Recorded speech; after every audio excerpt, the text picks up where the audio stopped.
अस्सलाम वालेकुम एवरीवन। उम्मीद है कि आप सब लोग बिल्कुल खैरियत से होंगे।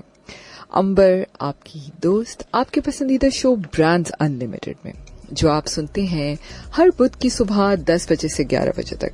और आप जानते हैं कि हम अपने इस शो में मुख्तलिफ ब्रांड्स को इनवाइट करते हैं और उनकी कामयाबी का सफ़र आप सबसे शेयर करते हैं।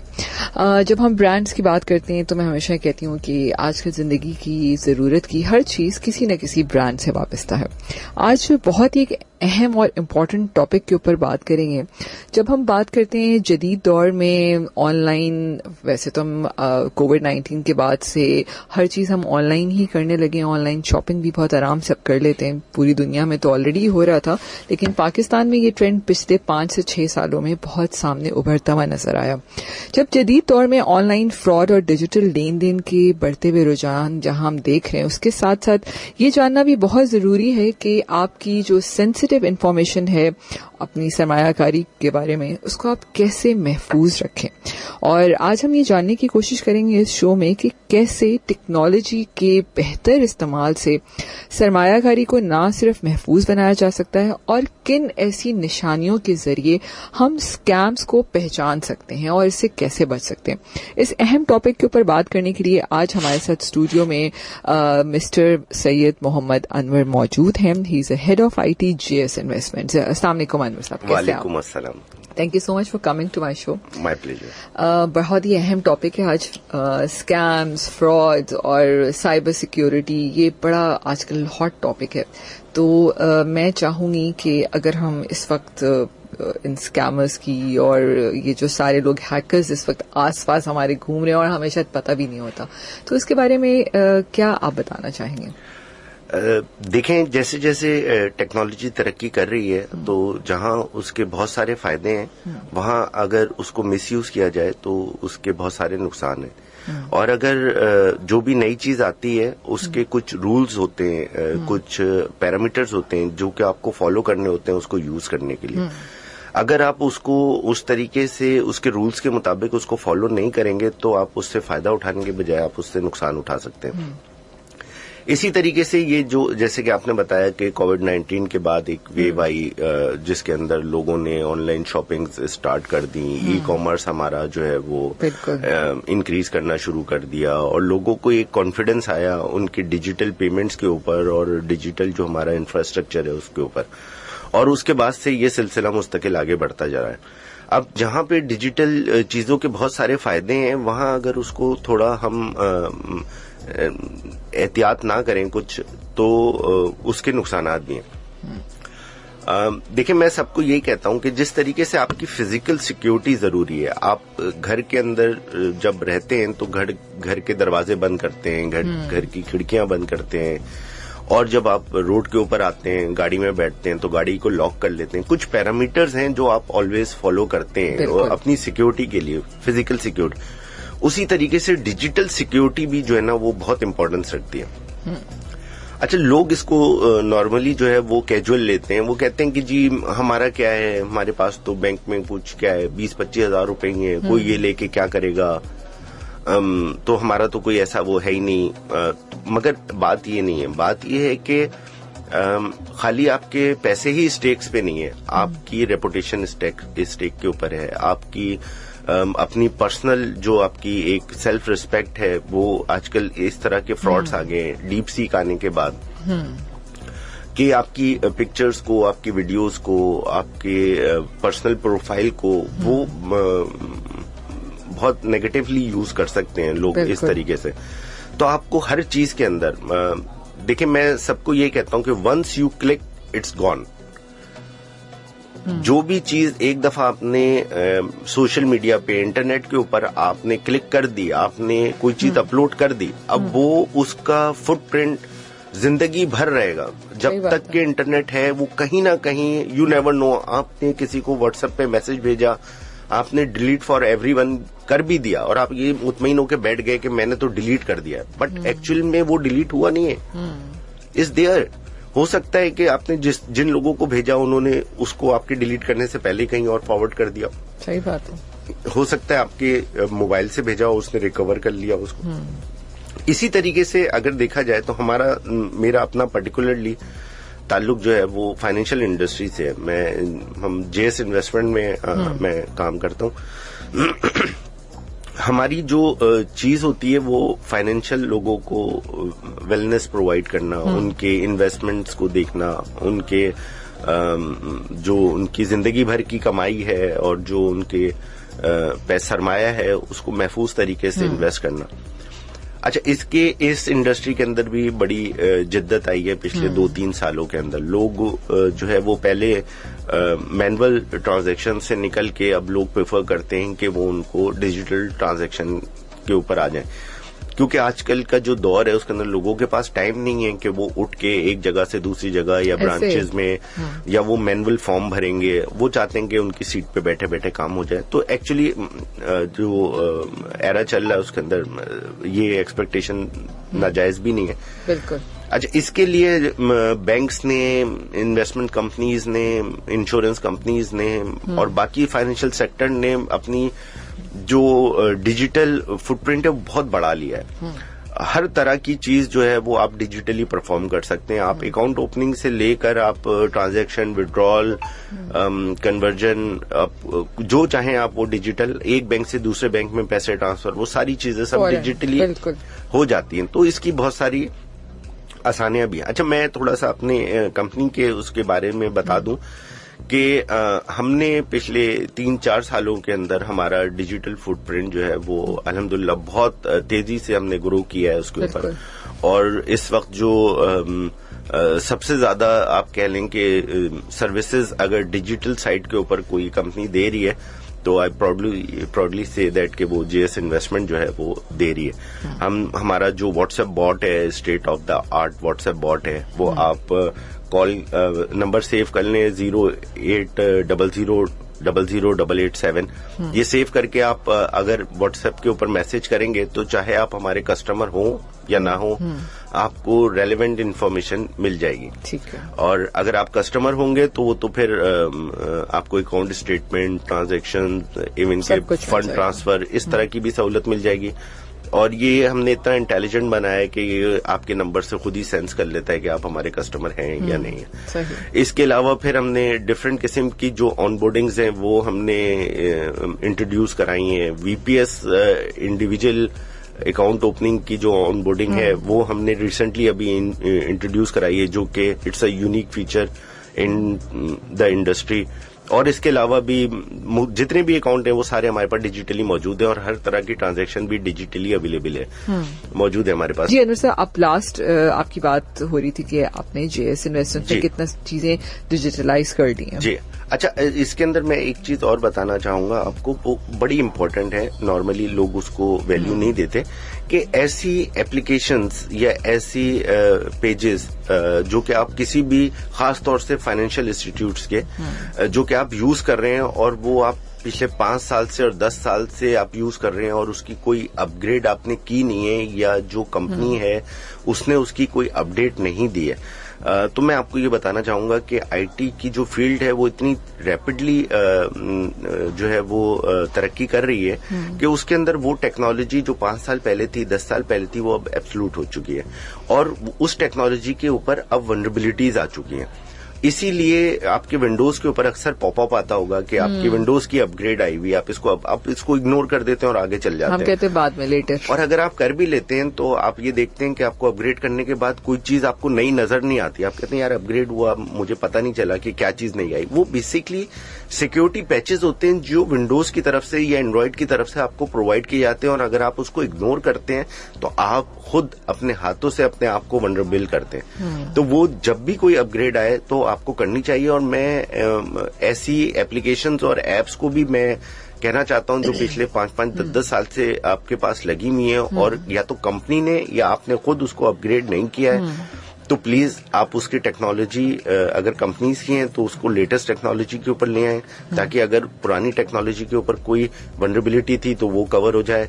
और अगर अपग्रेड आप कंपनी की तरफ से आई हुई है और आपने खुद उसको डिक्लाइन किया हुआ है और आप नहीं कर रहे, तो प्लीज उसको कर लें, क्योंकि सिर्फ एक पॉइंट चाहिए होता है किसी भी हैकर को आपकी लैपटॉप में या मोबाइल में घुसने के लिए। वो कोई एक ऐप भी हो सकती है, कोई एक फाइल भी हो सकती है, और वो कोई एक नेटवर्क कनेक्शन भी हो सकता है। उसके ऊपर वो पैर रख के और वो आपके घर में दाखिल हो सकता है। अच्छा, कोई बहुत सारी ऐसी ईमेल्स भी हम देख रहे होते हैं, रिसीव हो रही होती हैं ऑन एंड ऑफ पे हमारे कंपनी अकाउंट्स में कि आपको इतनी पेमेंट करनी है, ये वाली फाइल में अटैचमेंट्स हैं, ये हैं, और कभी कभी हम खोल भी लेते हैं उसको। ठीक है, तो ये भी क्या स्कैम्स की फॉर्म है? अच्छा देखिए, ये मेलवेयर्स होते हैं। ये इस तरह की जो फाइल की अटैचमेंट्स आती हैं, ये बेसिकली इसके अंदर कोड लिखा हुआ होता है। ये आपको बहुत ही फेमिलियर किस्म के सब्जेक्ट्स के साथ और नेम के साथ आएगी। बहुत ही मामूली सा फर्क होगा, जिसको आपको बहुत गौर से चेक करके उसको ओपन करना होगा। अगर आपको जरा सा भी शक हो जाए कि ये फाइल जो है या ये ईमेल जो है वो रेलेवेंट नहीं लग रही मुझे, तो आप प्लीज उसको ओपन ना करें, और आप किसी ऐसे पीसी या लैपटॉप पे उसको ओपन करें जो कि नेटवर्क का पार्ट ना हो। ठीक है, बिकॉज इसमें रैंसमवेयर्स होते हैं, और ये इतनी जल्दी इवन ब्लिंक ऑफ द आई जो है ना, वो नेटवर्क के अंदर पेनिट्रेट हो जाते हैं, और वो जितनी भी आपकी फाइलें होती हैं उन सबको करप्ट कर देते हैं। और उसके बाद फिर ये रैंसम मांगते हैं कि आपकी अगर सारी फाइल्स ओपन करनी है तो उसका पासवर्ड हम आपको देंगे और आप हमें रैंसम मनी प्रोवाइड करें। तो ये बहुत ही कॉमन किस्म का ये एक थ्रेड है जो कि ये नॉर्मली आता रहता है कंपनीज के पास, और वो लोग इससे नुकसान भी उठाते हैं। अच्छा, मैं कॉमनली एक आम बंदे की बात करूं, ठीक है, जो इस वक्त ना बहुत बड़े इंस्टीट्यूट में या हाउस वाइफ्स हैं, बहुत सारे लोग हैं जो बैंक अकाउंट्स भी हैं, व्हाट्सएप यूज कर रहे हैं, डिजिटल मीडिया यूज कर रहे हैं, किस किस्म के फाइनेंशियल स्कैम्स या नॉर्मल और दूसरे स्कैम्स फेस करते हैं इस वक्त जो मार्केट में बिल्कुल इन है? अच्छा देखें, आजकल हम एक स्कैम के बारे में बात करते हैं तो स्कैमर्स जो है ना वो दूसरे पे आ जाते हैं, वो कोई नई टेक्निक निकाल लेते हैं। हम पहले बात करते थे कि जी बैंक की तरफ से फोन कॉल आती है और वो कहते हैं कि जी आपका अकाउंट जो है वो स्टेट बैंक की तरफ से शॉर्टलिस्ट हुआ है और आप हमें ओटीपी बता दें वरना आपका अकाउंट ब्लॉक कर देंगे। तो लोग घबरा के ओटीपी बता देते थे। अब जब सबको ये पता चल गया है, लोगों को ये अंदाजा हो गया है कि इस तरीके से ओटीपी पूछा जा रहा है बैंक अकाउंट लॉक करने के नाम के ऊपर, तो अब एक नया स्कैम आ गया है कि जी आपका कोरियर हमारे पास आया हुआ है और वो ऑलरेडी पेड है और वो टेमू से आया है या अली एक्सप्रेस से आया है और आपके पास एक कोड आया होगा, आप वो कोड बता दें तो हम वो पार्सल आपके पास डिलीवर करा देते हैं। अच्छा, इसके अंदर वो लोग जो कि ऑफन ई कॉमर्स के ऊपर शॉपिंग कर रहे होते हैं और पेमेंट की भी होती है उन्होंने और वो अपनी पार्सल का इंतजार कर रहे होते हैं, वो बहुत जल्दी फंस जाते हैं क्योंकि वो एक्साइटेड होते हैं कि जी उनका पार्सल आएगा, तो वो उन्होंने अपनी पसंद की चीज मंगाई हुई होती है, तो वो फौरन कोड बता देते हैं कि जी कोड बता दो ताकि आज या कल में ये पार्सल डिलीवर हो जाए आपको। एक्चुअल में वो कोड क्या होता है? वो कोड या तो आपके व्हाट्सएप का कोड होगा या फिर वो आपके किसी बैंकिंग ट्रांजैक्शन का वो उसने डाल के बैठा हुआ होगा कोई ट्रांजैक्शन और वो आपके मोबाइल पे ओटीपी आया हुआ होगा। वो आप जल्दी से कोड खोलते हैं और वो कोड उसको बता देते हैं और फिर सब कुछ हाथों से निकल जाता है। एक कॉल ले लेते हैं। जी अस्सलाम वालेकुम। जी अस्सलाम वालेकुम आंबर, मैं इमरान बात कर रहा हूँ नौफाजाबाद से। मुझे पूछना है कि इसमें इन्वेस्टमेंट्स में कितनी करनी होती है और इसके बेनिफिट्स क्या क्या ये डिफाइन कर दीजिएगा। अच्छा इमरान साहब, ऐसा है कि आप इन्वेस्टमेंट की कोई इसके अंदर लिमिट नहीं है। आप 500 रुपीज से 5 बिलियन रुपीज तक जो है वो इन्वेस्ट कर सकते हैं और इसके अंदर अलग अलग किस्म के प्लान्स मौजूद हैं आपकी रिस्क एपेटाइट के मुताबिक कि आप कितना रिस्क लेना चाहते हैं। वो कहावत तो आपने सुनी होगी ना कि high risk high gain and low risk low gain. तो हमारे पास हाई रिस्क हाई गेन वाले भी प्लान्स मौजूद हैं और लो रिस्क लो गेन वाले भी प्लान मौजूद हैं। अगर आप सिक्योर रह के चलना चाहते हैं तो आप लो रिस्क वाले प्लान ले लें जिसमें कोई नुकसान का आपको वो होगा नहीं देशा। और हाई रिस्क का ये है कि जो इक्विटी मार्केट है वो स्टॉक मार्केट आपको पता है वो कभी ऊपर जाती है कभी नीचे आती है और वो जिस तरीके से मूव करेगी उस तरीके से आप गेन करेंगे उसके अंदर। इसके अलावा फिर जो मुझे पता नहीं आपकी एज क्या है बट आजकल जो चीज है वो हम अवेयरनेस क्रिएट कर रहे हैं वीपीएस के लिए कि आप अपना वीपीएस का अकाउंट खुलाएं ताकि वो वक्त जो आपके रिटायरमेंट का टाइम हो जिस वक्त आपकी कोई अर्निंग ना हो और खास तौर से वो लोग जो कि प्राइवेट सर्विस के अंदर हैं तो और वो कोई सेविंग नहीं कर पाते अपनी normal day to day life में, वो हर महीने अगर 5-5, 10-10 हजार रुपए बचा के भी वो उस फंड के अंदर डालेंगे, तो आई होप कि रिटायरमेंट के बाद आपकी जिंदगी सुकून से गुजरेगी। बिल्कुल। अच्छा, कोड बता दिया हमने कोई कोड नहीं बताया अंबर। नहीं, हमने बता दिया। हमने बता दिया। हाँ, बिल्कुल। तो अब क्या होगा इसके बाद? अच्छा, हमने उसको कोड बता दिया, मैं समझा। देखा, आप भी परेशान हो गए। ठीक है, तो हैकर ऐसे ही आपको बेवकूफ। जी बिल्कुल, ये आप बिल्कुल सही कह रही हैं। तो अच्छा, उसके बाद ये होगा कि या तो आपकी फाइनेंशियल लॉस हो जाएगा आपको, या फिर ये कि आपको कोई रेपुटेशन लॉस होने का खतरा होगा। अगर उसने आपका व्हाट्सएप हैक कर लिया है, तो वो फिर व्हाट्सएप में जितने आपकी फ्रेंड लिस्ट है उनको मैसेज भेजेगा आपके नंबर से, उनसे बोलेगा मुझे पैसों की जरूरत है, आप मुझे फौरन, ये मेरा ये वॉलेट अकाउंट है, आप मुझे इसके ऊपर 25,000 रुपए फौरन ट्रांसफर कर दें। और अगर कोई फेसबुक का अकाउंट उसने हैक कर लिया है, तो वो आपका फेसबुक के ऊपर जो आपकी वीडियोस, तस्वीरें, ये सारी चीजें पड़ी होंगी, आपकी जो फ्रेंड लिस्ट होंगी, उसको वो मैसेजेस भेजेगा।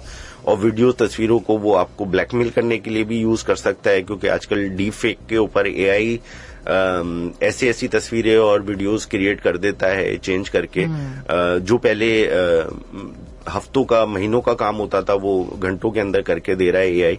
और खास तौर से जो पिक्चर्स और वीडियोस के ऊपर उसकी एक्सपर्टीज है एआई की, वो बहुत जबरदस्त है। तो वो वहां से आपकी तस्वीरें और वो लेके वो आपको। अच्छा, एक और चीज, जैसे आपने यहाँ सुना होगा, जब आप कोई आजकल किसी को भी कॉल कर रहे हैं, तो एक और भी आजकल रिकॉर्डिंग चल रही है कि ऑनलाइन जॉब जो इंटरनेशनल कंपनीज की जानिब से, क्या ये भी it's a part of scam है कोई? अच्छा देखें, ये जो रिकॉर्डिंग चल रही है वो तो आपकी नेशनल सिक्योरिटी से रिलेटेड चल रही है, क्योंकि जो बाहर की एजेंसीज होती हैं उनके लिए आजकल जो नया तरीका निकला है कि एजेंट्स वो फिजिकल अपना एजेंट नहीं भेज रहे, वो ये करते हैं कि जी आपको ऑनलाइन जॉब की ऑफर कर दी और आपको कोई ऐसी जॉब ऑफर की कि आपने कोई सर्वे करना है, कोई आपने लोगों के सेंटिमेंट्स चेक करने, या किसी खास जगह की आपने कोई रिपोर्ट बना के देनी है, तो वो जो सेंसिटिव प्लेसेस होती हैं वो उसकी उन लोगों को टास्क दे के उनकी तस्वीरें, वीडियोस, उनके और बाकी का डेटा कितने किलोमीटर की है, क्या है, वो सारा डेटा वो घर बैठे अपने थोड़े से पैसे दे के वो यहीं के लोगों से करवा लेते हैं और हमें एहसास भी नहीं होता।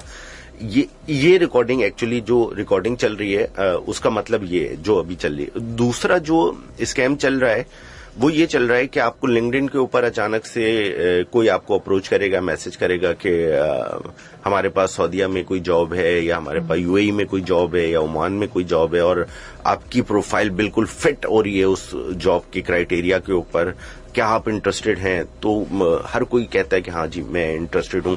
तो वो बोलेगा ठीक है, आप फौरन अपनी सीवी मुझे भेज दें, मैं आपको जेडी भेज रहा हूं, वो क्या है, और हम आपका इंटरव्यू अरेंज कराते हैं। और इस तरीके से आप उसको अपनी सीवी भेज देते हैं, और वो उसके बाद क्या होता है कि वो आपसे कहता है कि जी सर नेक्स्ट वीक में आपका इंटरव्यू है, बट इंटरव्यू से पहले हमारा जो सऊदीया में एजेंट है, हमारी अपनी कोई फीस नहीं है, हमारा जो सऊदीया में एजेंट है, जो शेख है, जो ये सारे रिक्रूटमेंट के प्रोसेस परफॉर्म करवाता है, उसकी कोई फीस है 500 रियाल या 500 दरहम, तो आपको वो फीस देनी पड़ेगी। तो वो उसके बाद ही वो कंपनीज के साथ आपका इंटरव्यू अरेंज कराएगा।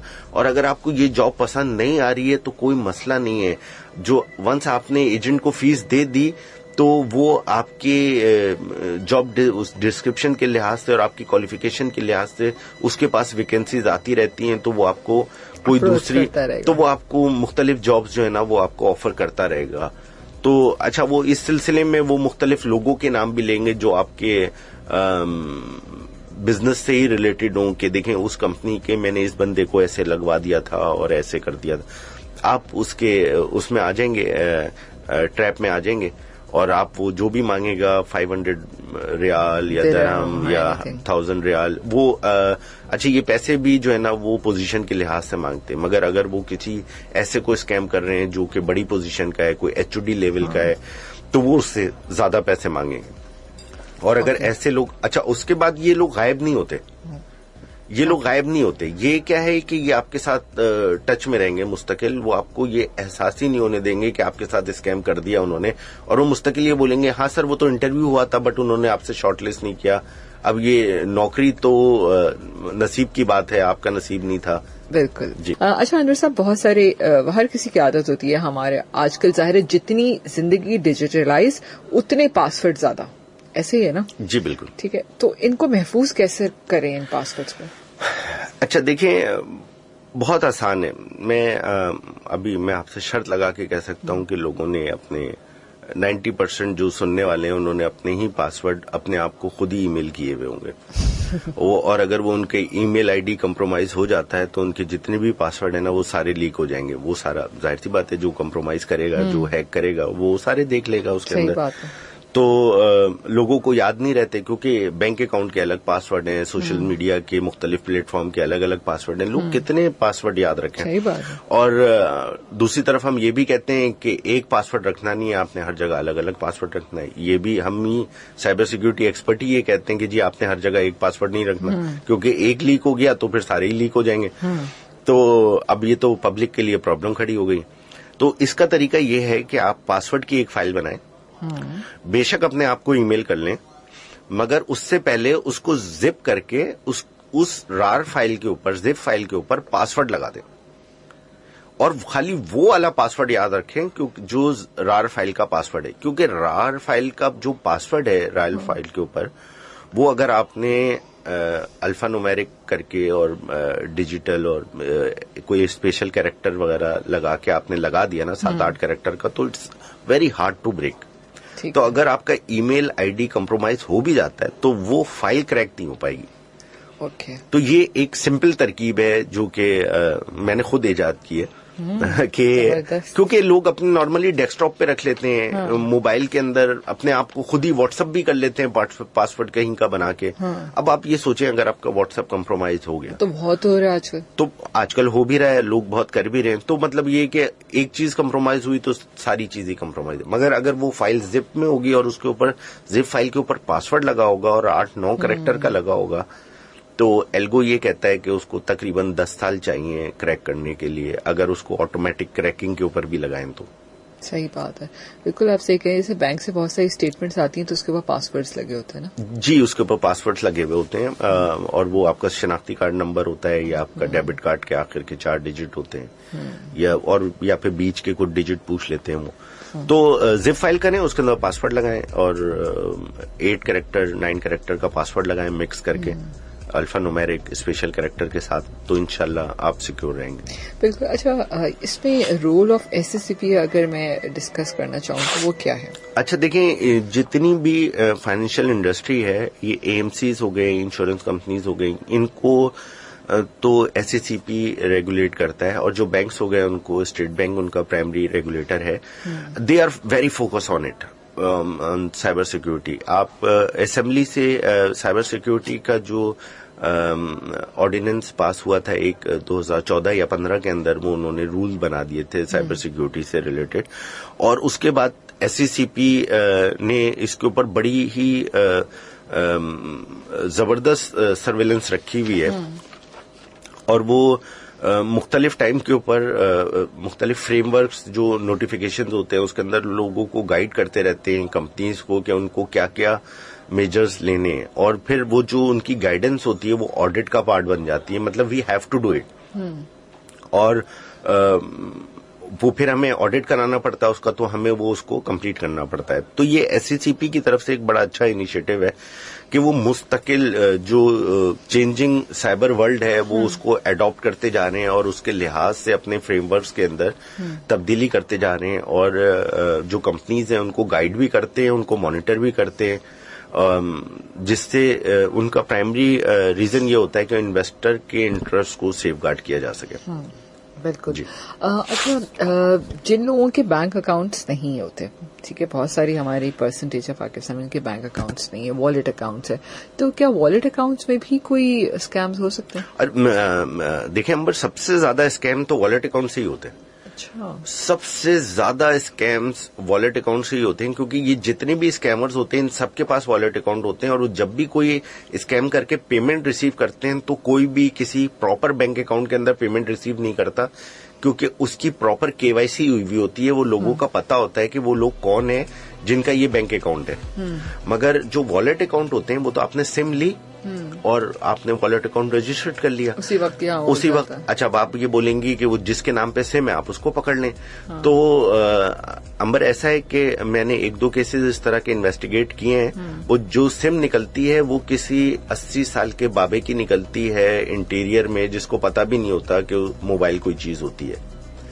वो गांव देहात में जब लोग सिम खरीदने जाते हैं तो एक ही बंदे के नाम के ऊपर वो मल्टीपल सिम इशू कर देते हैं और उनकी बायोमेट्रिक करवा लेते हैं, और वो सिर्फ एक सिम लेके जाते हैं और उनके नाम पे 4 सिमें और निकली हुई होती हैं, और फिर वही सिम मार्केट में स्कैमर्स परचेज करते हैं और उनसे फ्रॉड करते हैं। इसमें यानी जो जिन कंपनीज की वो सिम्स होती हैं उसमें उनके लोग शामिल होते हैं क्या? नहीं, लोग शामिल नहीं होते, वो जो डिस्ट्रीब्यूटर्स होते हैं, जैसे आपकी मोहल्ले में कोई दुकान होगी, वो सिम बेच रहा होगा, तो वो उसके पास बायोमेट्रिक की एक डिवाइस होगी, तो वो कोई भी बंदा आएगा तो वो एक दफा बायोमेट्रिक लगाएगा। आप तो अंगूठा रख के इधर उधर देख रहे होते हैं ना, आपको पता नहीं वो बायोमेट्रिक सक्सेसफुल हुआ या नहीं हुआ, तो वो एक दफा लगवाएगा, फिर बोलेगा नहीं हुआ नहीं, दूसरी दफा लगाएं, तीसरी दफा लगाएं, वो इस तरीके से 5 सिम आपकी रजिस्टर्ड कर लेगा और आपको एक ही सिम देगा।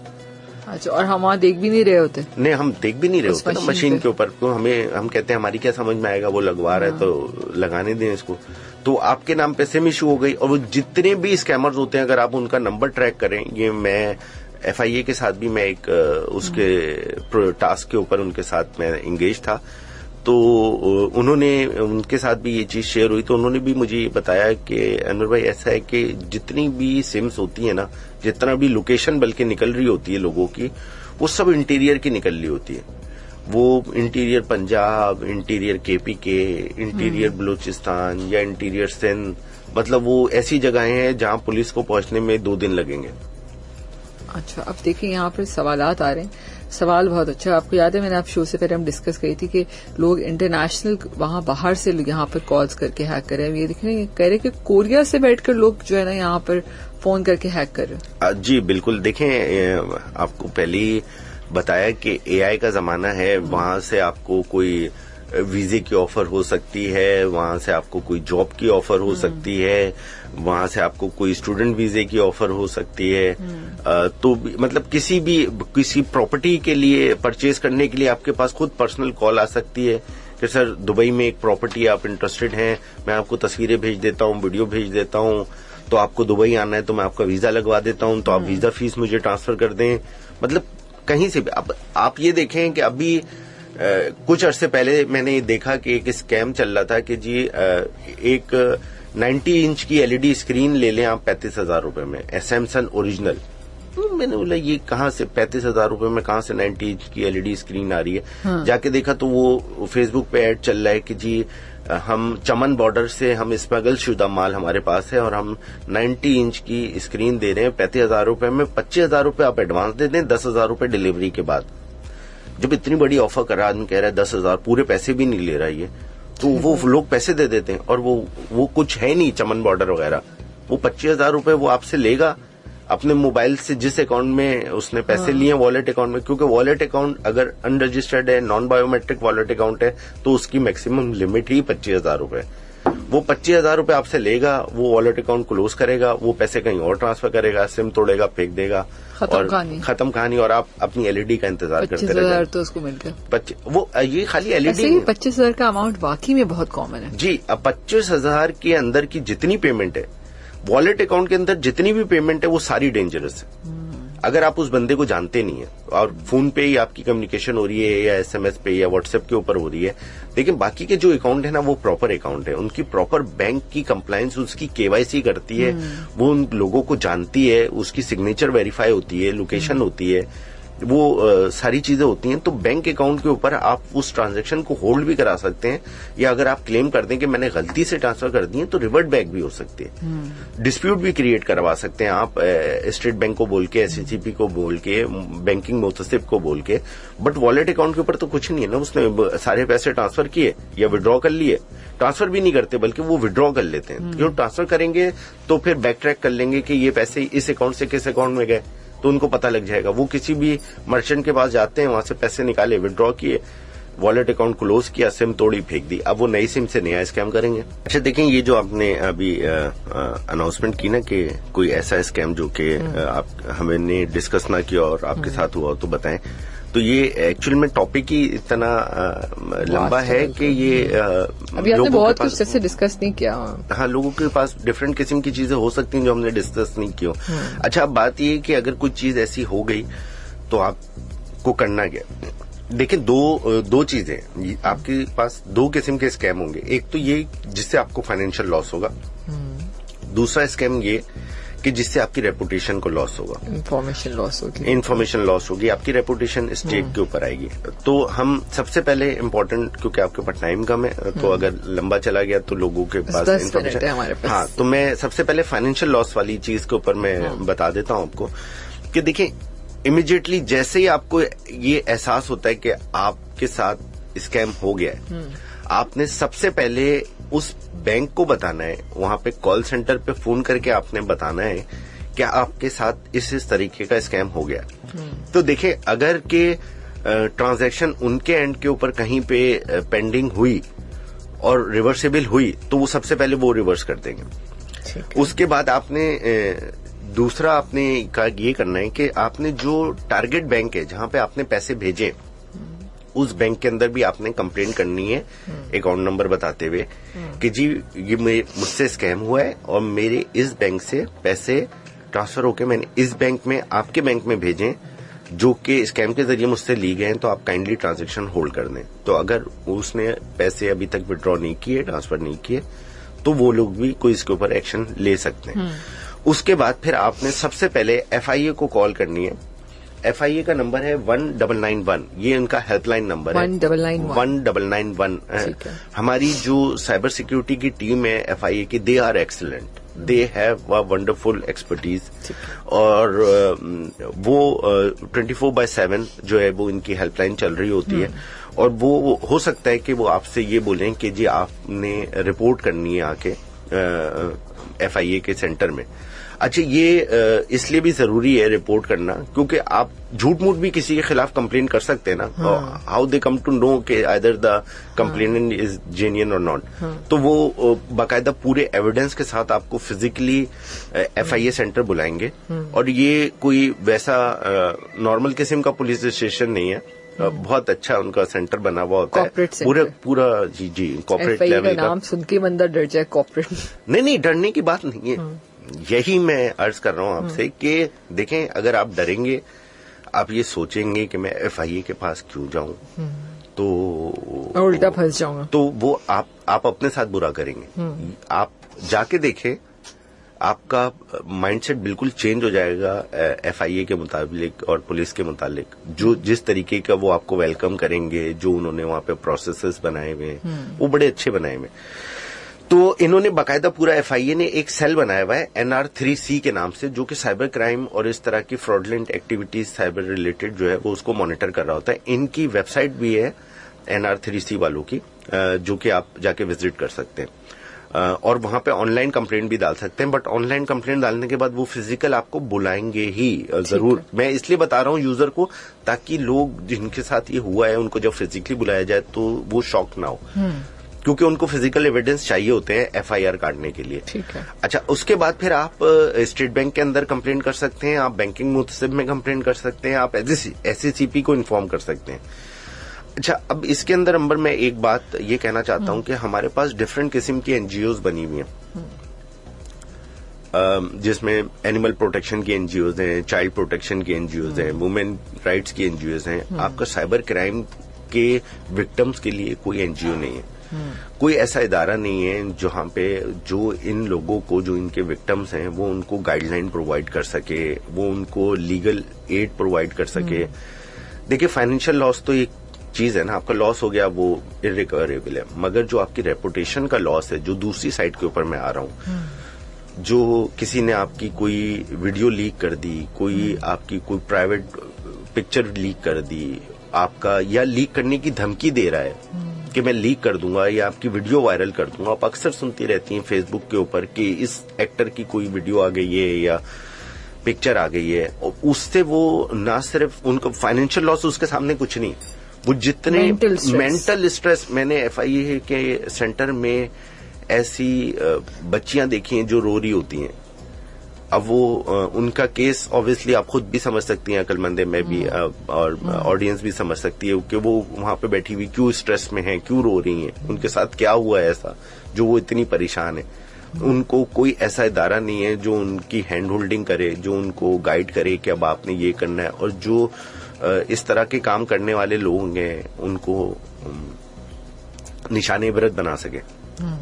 तो इस तरह की एक किसी ऐसे इदारे की जो फ्री ऑफ कॉस्ट वो इन लोगों की हेल्प करे। अच्छा, अब शो खत्म होने वाला है आपका, मैं आखिर में ये बात बोलूं कि एक साहब ने कमेंट किया था कि हम आज कुछ चीजें डिस्कस कर रहे हैं, वो स्कैमर कुछ और चीजें इजाद कर लेंगे इसके बाद। बिल्कुल यही देखें, उनके पास सारे तोड़ मौजूद। देखिए, स्कैमर तो सोच रहा है बैठ के, क्या आप सोच रहे हैं बैठ के कि हमने कैसे महफूज, क्या आप अपनी अवेयरनेस के लिए आप अप टू डेट हैं? क्या आप इस तरह के लेक्चर्स, इस तरह के लिटरेचर्स, इस तरह के प्रोग्राम, सेमिनार्स अटेंड करते हैं कि आप जो है ना, आप अपनी साइबर सिक्योरिटी को बेहतर बना सके?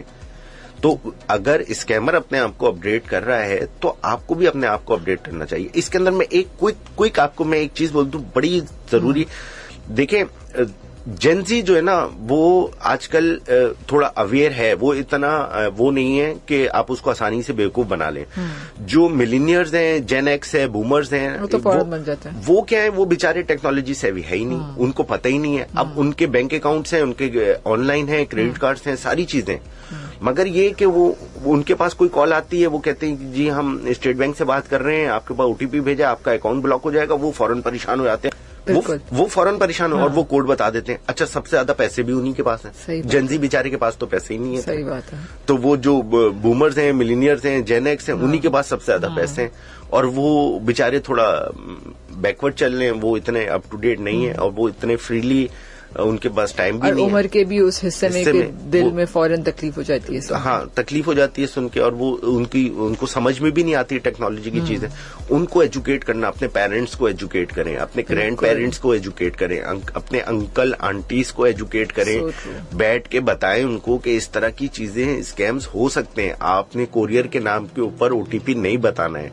आपने अकाउंट ब्लॉक हो जाएगा, उससे बोलो ब्लॉक कर दे अकाउंट ब्लॉक हो जाएगा, हम खुलवा लेंगे, कोई मसला नहीं। हाँ, बहुत शुक्रिया आपका, बड़ी मेहरबानी, आप अकाउंट ब्लॉक कर दें, हम खुलवा लेंगे। ब्लॉक हो गया तो अकाउंट, परेशान होने की जरूरत नहीं है। अकाउंट ब्लॉक हो जाएगा, अगर हो भी गया, लेट सपोज रियल में भी हो गया, तो पैसे तो आपके वहीं रखे हैं ना, आप एप्लीकेशन दे के खुलवा लीजिएगा, 1 हफ्ते की टेंशन होगी। मगर अगर आपने OTP बता दिया तब तो आपके पैसे ही गए, वो समझे एक तरीके का अकाउंट ही ब्लॉक हुआ है। सही बात है।